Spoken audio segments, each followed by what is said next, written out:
desse mundo, nem aos avarentos, nem aos ladrões, ou ainda aos idólatras. Se fosse assim, seria necessário pedir a Deus que tirasse a igreja da terra. Entretanto, agora vos escrevo para que não vos associeis com qualquer pessoa que, afirmando ser irmão, for imoral, ganancioso, idólatra, caluniador, embriagado, estelionatário. Com pessoas assim não deveis sequer sentar-se para uma refeição. Então tem que chamar a atenção sim. Mas aí fica essa política hoje dentro da igreja, que é a política do pecado. Não, tá um defendendo o outro, aí tem aquele grupo, aí se arma tal, para se levantar contra o pastor, entendeu? Contra aquela situação que o pastor está tomando uma providência. Veja bem, pastor, você está entendendo, né, pastor? Aí já quer bater de frente com o pastor, porque essa geração de hoje, que é a minha geração, porque eu fui assim também, nós não fomos uma geração de respeitar pai e mãe. Então, se nós não se converter, nós não respeitamos pai e mãe, vai respeitar pastor. Entendeu? Então, a nossa geração foi terrível. A minha foi assim, a minha geração foi assim. Entende? Eu não fui um homem decente, eu não fui um filho decente, digno. Não, eu errei com os meus pais profundamente. E me arrependo profundamente disso. E graças a Deus me converti e tenho tentado há muitos anos construir uma história em que possa honrar eles. Então eu sei do que eu estou falando. Então se nós não tivermos limite com a família, com os pais, vamos ter limite com quem? Aí agora vai tudo para a igreja, aí o pastor vai exercer a paternidade espiritual, vai engolir? Não vai engolir, vai mandar o pastor para o espaço. Eu estou há 11 anos com a igreja aberta, o que já me mandaram para o espaço, o que já vi de motim, de rebelião, de armar, de tirar a gente da igreja, entende? Eu estou falando de muita gente, entende? Por você lutar pela sã doutrina, por você lutar pelo santo ensino, entendeu? Então assim, quando Deus fala através do apóstolo Paulo, do comichão do ouvido, que eles vão correr atrás de mestres para satisfazer as vontades dele, eles vão correr para a igreja, correr para outra, eles vão procurar um lugar onde vai satisfazer a vontade, vão falar o que ele quer ouvir, entendeu?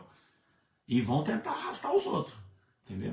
E hoje, o povo de uma igreja hoje, lógico que não é geral isso, mas o povo de uma igreja hoje, eles têm uma fragilidade na Bíblia, uma fragilidade moral na palavra, que o caráter cristão hoje é tão convalescido que o povo cristão hoje ele é arrastado por qualquer fofoca, ele é arrastado por qualquer conversa, ele não segue princípio.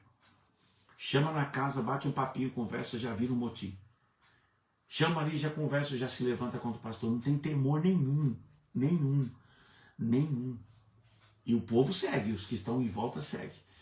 Né? Difícil encontrar um Timóteo hoje que se levanta e fala, isso aí está errado. Para com essa bagunça aí. Você entende? Vamos lutar pela igreja. Respeita o anjo da igreja.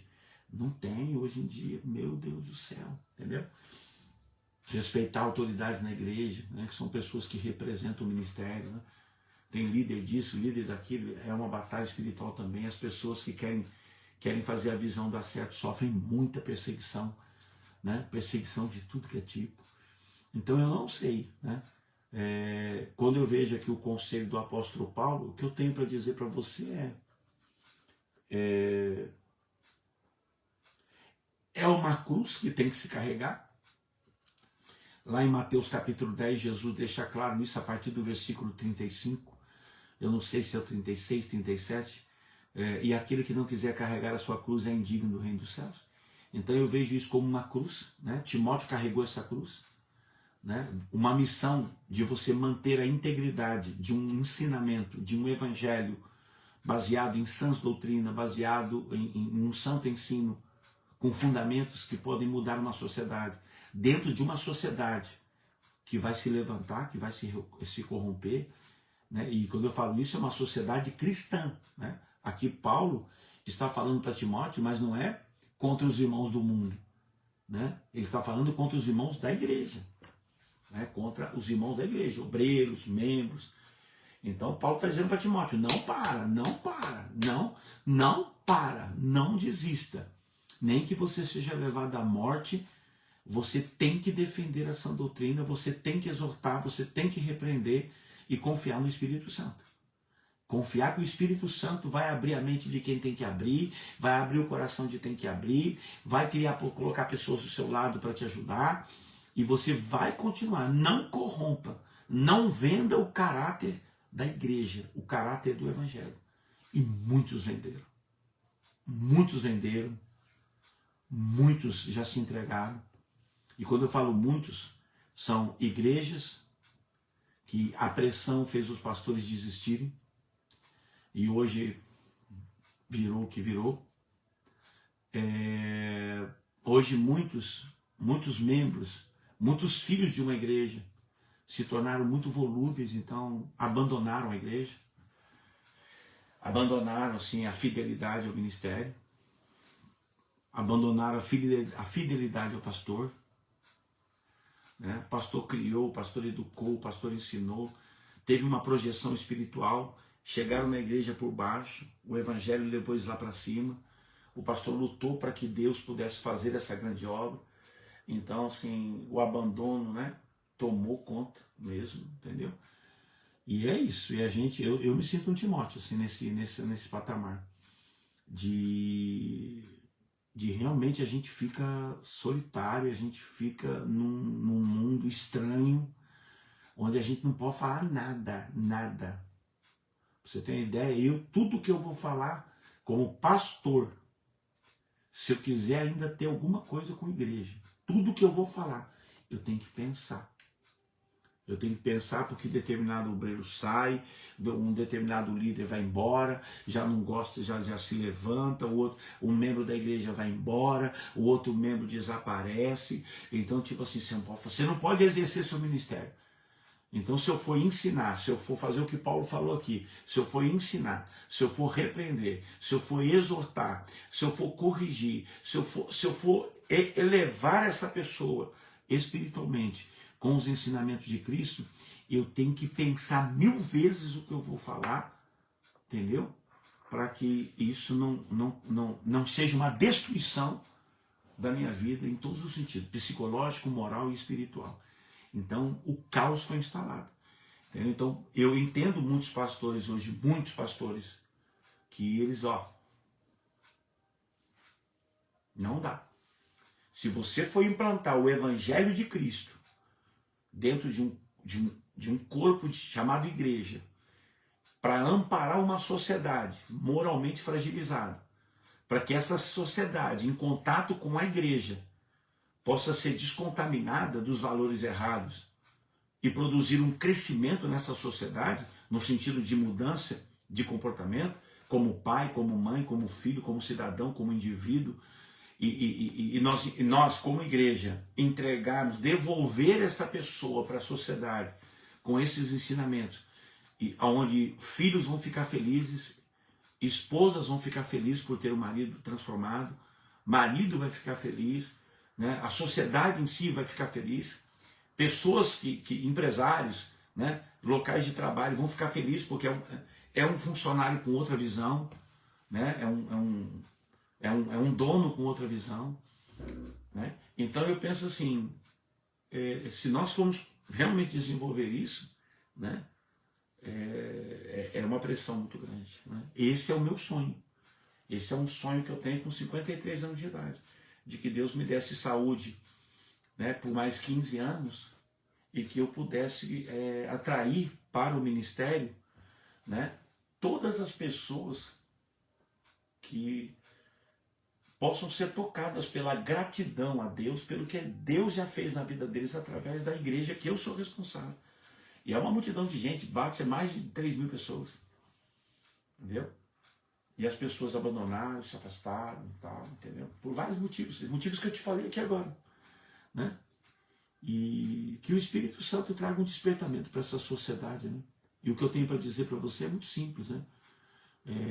Cuidado com a tua vida, cuidado com o caminho que você está indo, cuidado com o evangelho que você está ouvindo, cuidado com os valores que você está seguindo, cuidado com os princípios que você tem colocado sobre a ótica da sua vida. Cuidado com a sua lealdade à igreja, com a sua fidelidade à igreja, né? Cuidado com esse comportamento volúvel que a sociedade cristã está vivendo hoje, de não ter compromisso com nada, não ter submissão a nada. Eu posso garantir para vocês, isso vai custar caro, vai custar muito caro. E eu acredito no que o apóstolo Paulo falou, eu acredito. A comichão no ouvido está geral. A cegueira tomou conta. Hoje o desejo de se ofender pastor, de confrontar pastor, de atingir a visão de uma igreja e não seguir os propósitos que Deus tem para a igreja, cresceu quase, eu diria, em torno de 90%. Então está uma guerra espiritual muito grande. E eu acredito mesmo, quando Jesus diz assim, a palavra de Deus diz que o próprio Deus iria abreviar o tempo para vir buscar os seus pequeninos. Porque se Deus não fizesse isso, talvez quando Jesus voltasse, não encontrasse alguém fiel à igreja, fiel à palavra. E eu temo muito por isso, porque como líder religioso, assumindo a responsabilidade que serei julgado por Deus por ela, eu temo muito pelo que está acontecendo. Que Deus desperte essa sociedade, que Deus desperte vocês, né? E vamos para a igreja. Vamos para a casa de Deus aprender o santo ensino, aprender a sã doutrina e criar uma ligação uterina entre a sua vida e a igreja, de verdade. E não porque tem o Zezinho lá dentro, porque tem um probleminha, porque não gostou disso, não. Essa palhaçada que os cristãos estão fazendo hoje, de não entenderem que Deus, Ele aprimora o nosso caráter, Ele forja o nosso caráter, e para isso se utiliza de acontecimentos, para a gente amadurecer o nosso amor, o nosso equilíbrio. Eu passo por esse processo. Em nome de Jesus, eu profetizo que Deus, através dessa palavra que eu estou falando, que Deus possa possuir sua vida. Que Deus possa dominar seu entendimento, o seu coração e fortalecer o seu caráter como homem de Deus, como mulher de Deus, como filho de Deus, e que você possa não estar dentro dessa profecia que o apóstolo Paulo falou sobre uma sociedade muito estranha, cristã, e que estaria seguindo algo que não é Jesus, e com um destino muito triste. Que a paz do Senhor esteja com você e que você tenha ouvidos sem comichão, para que você possa procurar um ministério, igreja, pastor, e tem bons homens aí fazendo boa obra, e possa fidelizar o seu compromisso com Deus e ficar quietinho, lutando pela igreja, nesta igreja, e fazer a boa obra até que Jesus volte. Cuidado. Amém? Há uma grande rede armada no mundo espiritual. E milhões já estão enredados nisso. Milhões. Cuidado, tá bom? Que Deus te abençoe. Que Deus alimente seu espírito e que você fortaleça. Que essa mensagem possa te dar despertamento para voltar para a igreja e entender que você tem uma alma. E que o evangelho pode não ser aquilo que a gente está pensando. Toma cuidado, tá bom? Que Deus te abençoe. A minha missão eu vou cumprir. Fica com Deus. Que Deus abençoe os pastores, que Deus abençoe as igrejas e que Deus desperte aqueles que estão num sono terrível. Num sono terrível. Porque não será fácil se continuarem assim. Fica com Deus. Deus abençoe.